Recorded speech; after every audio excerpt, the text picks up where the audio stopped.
Legend of Total War here, and today I'd like to showcase Legend Mod, which is a modification that I've made to Medieval 2 Total War's vanilla. So I've taken the files from Retrofit Mod, which just brought the vanilla game into the Kingdoms expansion, so basically applied the Kingdoms patches to it, and then I've modified, just value changed a lot of the data files in that to give a different experience to Medieval 2. Now, this mod is available to download. There's a link to the Google Drive in the description. You guys are free to download. All you have to do is grab the Legend Mod data folder from that and just drag that into your mod folder, and that's it. Then it's free to. Then it's you're right to play it.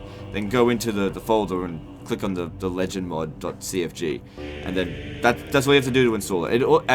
It also comes with all of my save files as well. I forgot to remove that, and once it was there I was like, you know what, you guys can have it as well. So all of these save files in here, which include every Medieval 2 disaster campaign I've ever done, and some that I chose not to do as well because they were too easy, they're all here for you to play, including some of my Let's Plays. It all goes all the way back down to England as well. So that was my roleplay campaign. So if you want to play any of my old campaigns, you totally can. There's Denmark there as well.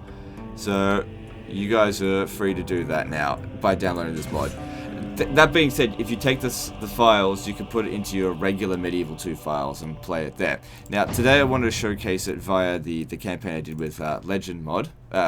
With Poland, sorry, which I did on a live stream. So what I want to do is just explain a little bit how this mod works, because if you download this and you haven't seen me play it, you'll probably not have a clue what's going on, because there are some... It does make the game very different, okay, especially with the way construction works and conquering settlements. So, just straight off the bat, I will admit that the AI have uber cheats, okay, loads and loads of public order and money cheats, okay, because they don't understand how to play the game. I have no ability to actually program the AI, and so I had to give them cheats in order for them to actually survive. If I didn't give them a cheat, they simply wouldn't know what to do. Now that doesn't mean you can't beat them or anything like that, but it just stops them from going bankrupt immediately, and stops them from losing all their settlements due to public order problems immediately, because public order can be quite a problem to manage in this if you don't know what you're doing. And truth be told, even I struggle with it a little bit because it is quite difficult. Okay, so let's go through the recruitment stuff first. Okay. There are 3 types of units in this that I've classified. There's levy troops, mercenary troops, and noble troops. So, explaining what a levy troop is first. If you go to a castle, we'll go to a castle here.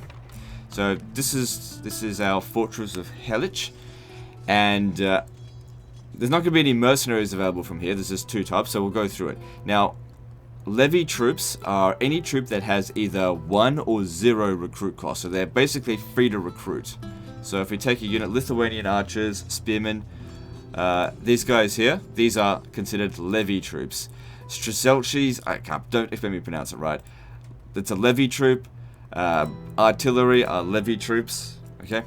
Now, the way levy troops work is that they have virtually free recruit costs, but their upkeep costs are actually quite high. They are free upkeep in the city that they are recruitable from, so you can't exactly put Strzelcis inside of a city and expect free upkeep. They have to be in the city that they were recruited. The city type that they were recruited. They don't have to be in the exact same city. So you can take Strzelcis from one city, from one castles, and put them into, another and get free upkeep. You do have limited free upkeep slots, but they are tied to the buildings that you construct.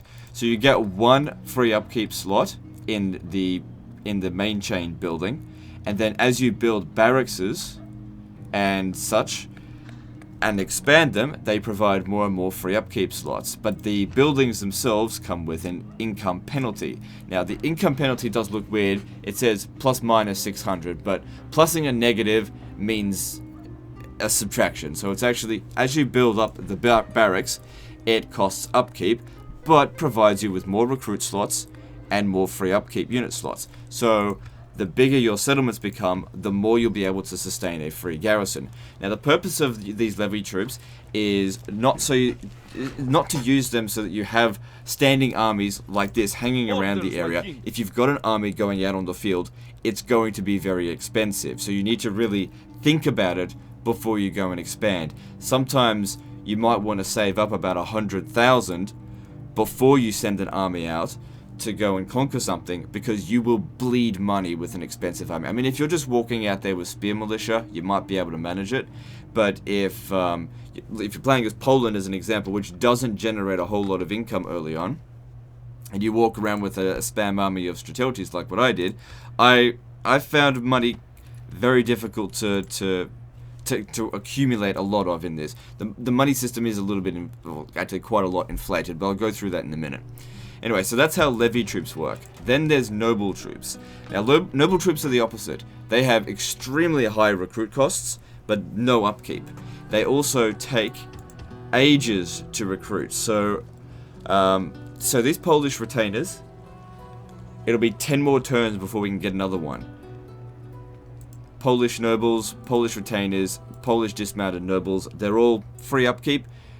So this is a way of having, I guess, a free army, without having to go on crusade, but it's going to cost you an arm and a leg to recruit them.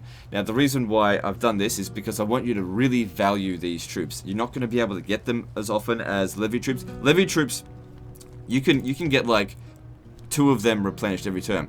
The whole point is, like, if you see the enemy coming in, you need to throw troops at them. You could totally do that with levy troops, and that's what we've had with Russia. Russia has just come at us non-stop, and we've been pummeling them back. You can see we've got heaps of battle markers all over the place because I've fought so many damn battles. So there was a battle here where I had an army. There was a series of 4 battles where I defeated 5 armies, but eventually they just wore me down. And then I just had to recruit another army really quickly. So yeah, that's how noble troops work. Then mercenaries. So obviously, noble troops don't have free upkeep in cities, because they don't need it. So they're not going to consume one of your free upkeep slots. And then the next type of unit is mercenary. Okay, so mercenaries are sort of a combination of both. Very high recruitment cost, very high upkeep costs, and they don't get free upkeep inside of a city. The whole point of a mercenary is you recruit them in a desperate situation, you use them, you disband them, otherwise they will bankrupt you. Okay, now how the construction stuff works. Now that we got the recruitment under wraps, it's also kind of complex. Almost all the buildings values have been changed. Like I said, I haven't added any new buildings. I haven't removed any buildings. Okay, all the guilds and stuff still exist. Okay, now the way cities work now is that the thresholds for expanding them have increased dramatically. So you'll be able to get to large city relatively easy. So let me just try and get the numbers right first. I think I can't remember everything that I put down. Like, I'm not a photograph of memory. I think it's 12,000 citizens to get to minor city. It's 50,000 citizens to get to a large city, and then it's 200,000 people to get to huge city. Now, the purpose of that is to stop people, or just make it really difficult for anybody to get any settlement to huge city, because squalor becomes a huge issue. You basically need to compound global bonuses with chivalric generals in order to get a city to huge city, to access the very best troops that are available to you and the very best buildings that are available. Now, another thing is that the more cities you have, the more global public order penalties you have, and you need to build up your settlements in order to negate them. Now, the purpose of that is to basically stop people from steamrolling factions. Once you've captured a certain number of cities, you'll need to stop and build them up unless the AI has already built those specific buildings. So let's take Krakow as an example here. Okay, we have a look at the large stone walls. Public order bonus due to law, minus 10% global effect. Public order bonus due to happiness, minus 10%. It's not really a bonus, it's a penalty. So it's reducing global public order by 20%, which makes, if you compound this over a lot of these buildings, you'll find it very hard to maintain public order. You can't. It can only ever negate the law and happiness penalty bonuses, but like I said, squalor becomes such a huge problem that if you don't have these global things under control, you're going to have riots like what I'm struggling with here, because sometimes a chivalrous general or too much population growth can actually be quite difficult to manage. Also, distance to capital penalty does get pretty extreme. Really, your goal in the early part of the campaign should not be to get huge cities, because you just won't be able to, okay? But like I said, population required 200,000. It should be a real challenge if you can do it without cheating. Anyway, how to negate the public order penalties. You do that using cathedrals. Cathedrals will reduce public order penalties by 5%, so of happiness, and through the city hall. So the city hall is the main one. Public order bonus due to law, 5%. Public, global effect, and public order bonus due to happiness, global effect. So what that's done there is negated the penalties there due to law and happiness, right? Now, to increase your global bonuses to just public order bonuses, you want to be getting castles. Now, low-level castles will decrease public order. So if I go here, so the lower level the castle, the more public order penalties it will provide. However, as you expand the castles, it's meant to signify that your authority is increasing and law will increase. If you get it to fortress, you get a global bonus to law by 5%, allowing you to manage corruption a lot easier, especially with lots and a large empire with distance to capital. But once you get to citadel, it goes up to 10%. Now, the thing is, it's a lot easier to get to Citadel. I think I've made a Citadel. Let me just see here. Where is it? Yeah, this one... No, this one he didn't make it to Citadel. Yeah, this one made it to Citadel. It's a lot easier to get to Citadel than it is to huge city for cities. You only need 39,000 population for a castle. So a good chivalrous general will be able to get it there a lot easier than they will a city. And also the public order penalties on a castle are much less severe, so it is quite possible. So once again, just like in vanilla, castles will be your main place for recruitment. It's where all your best troops are going to come from, and your cities are where you're going to make all your money. So we can see here Krakow making a shitload of money, as opposed to the castles not making much money at all. The economy system has been reworked a little bit. So if we take a settlement like Halych, okay, and have a little bit of... actually, let's look at a different one. Maybe Kiev. I'm looking for something with high corruption, but actually I think I've got my corruption under control. Let me just check. Now there's corruption there. Is it at Stettin?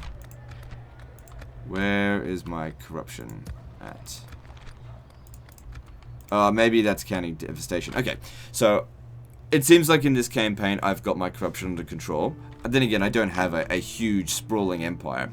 Now your corruption in this can actually exceed the settlement's income if you don't get your corruption under control.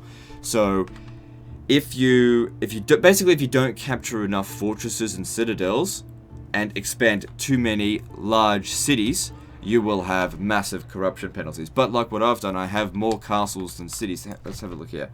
I've got 6 castles and 4 cities, so I have no corruption. If we have a look in these cities, yeah, there's the law here, 40%.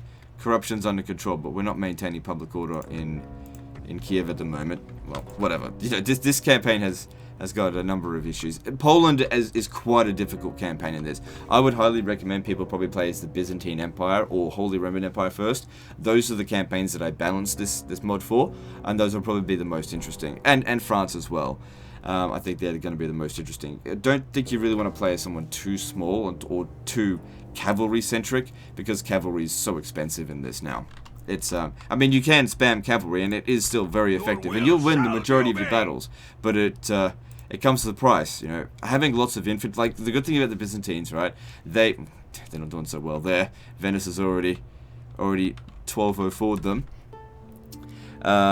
They've got lots of infantry that you can use that are actually pretty high quality, and they're not overly expensive. But that being said, you will have to fight the Turks early on. Every time I played as Byzantines, the Turks will attack you very early on.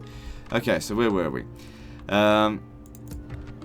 in addition to that, all of the guilds now provide a global bonus to public order in some form or another. So getting a collection of headquarters guilds will help you also maintain your public order, with the exception of Assassin's Guild, which reduces global bonuses to law, and Thieves Guild. It didn't really make sense to me why in Stainless Steel that Thieves and Assassin's Guild they increased law. It came sort of to me would seem like it should decrease law, so that's what I adjusted on this.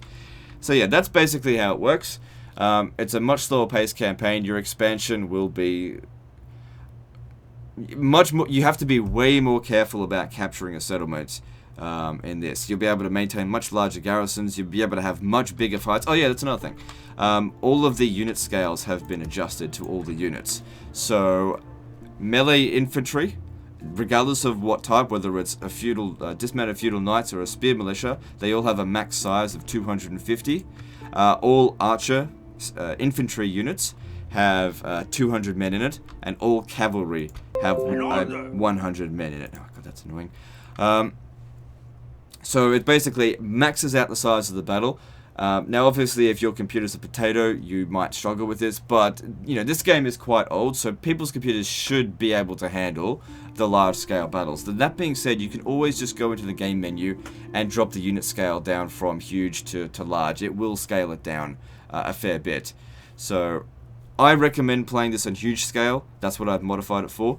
And now, as for unit ability, like, have I adjusted actually how strong they are? Some units have had some adjustments. I've increased the morale of some of the basic infantry units by just by like 1 point, just to stop, you know, mass routes from being, you know, super easy to achieve. You will be, if you've got a 10 dread general, you'll be able to mass route a full peasant army pretty easily. You know, I'm not gonna stop people from doing that. I'm not gonna have peasants fight to the death.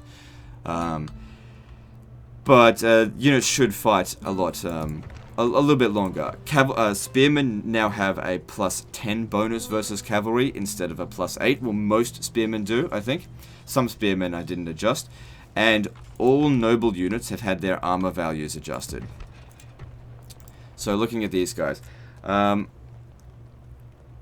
So their armor is a lot higher than in vanilla, but in addition to that, when you upgrade their armor, it increases by more. So for every point that you increase your armor, so for every level that it increases, for noble units, it increases by 4 armor points on the first one, and then 3 armor points if it gets a second one. So that meaning that noble units can have a maximum of +7 armor bonus. Now, most infantry units, or basic levy units, will get only +1 armor per point, but some will get +2 or even +3. You'll have to experiment with that. It depends on the quality of the unit. Okay, I'm not going to explain exactly how I did it. It was a little bit tricky to get the get the mod to do that, because you're not supposed to be able to get more than 1 point per armor upgrade. I just found that armor upgrades weren't really worth it in vanilla, so I really wanted to give armor upgrades a much greater impact. Actually, quite a few units I've given them an additional armor upgrade. It's not going to change their unit models, but it will just give them extra armor on the battlefield. Alright, I think that more or less covers it. There's not really much else to it. I just wanted to give the game a little bit more. I sort of had the mindset of making this as much like Crusader Kings 2 as possible. Obviously, the game is not designed to be anything like Crusader Kings 2, but that's what I've tried to set out to do. At least just even a little bit on the line. Give it a bit of extra depth. Make people think a little bit more about their economy. Oh yeah, there was one more thing. Devastation. Now in vanilla, you almost never need to worry about devastation, but in this, you absolutely do. Okay? Devastation is now it impacts you big time. Now in vanilla, devastation can't exceed your farming income, right? But in this, it can. Now, devastation and corruption, if combined together, because, you know, AI armies will, you know, stand in your cities, in your regions and not actually attack them sometimes. That's just something we're having with vanilla. So in order to encourage you to go out and get rid of them, get them off your land in order for devastation to be mitigated, the devastation is now like something like 4 or 5. I can't remember what the actual value I put down is, but it's much higher now than it was in vanilla. So the devastation can, especially in the early campaign, end up taking your entire income. So a enemy faction, even if it's not besieging your settlement, can wipe out your entire income. Like if you look at Krakow here, oh yeah, but it's not relying too much on its trade anymore. But we can see the devastation is costing a lot of money. That's probably what all of this is. Corruption, other devastation's costing me 16,000 a turn at the moment, and that's a lot. I mean, that's like 1/3 of my army cost. But I'm at war with 3 nations, and it's hard to get rid of them all off my land. So it can be tricky. But yeah, that's the gist of how this mod works. I don't want to go on too long about it. But yeah, if you want to download it, links in the description. And I hope you guys have some fun. I will maybe adjust some of the values every now and again. But that being said, you guys are more than welcome to adjust and modify my mod as needed if you want. Totally up to you. If you do any Let's Plays on YouTube, feel free to email me the Let's Play, and I'd be keen to see how you go about it. Anyway, hope you enjoy, and I'll see you next time, fuckers.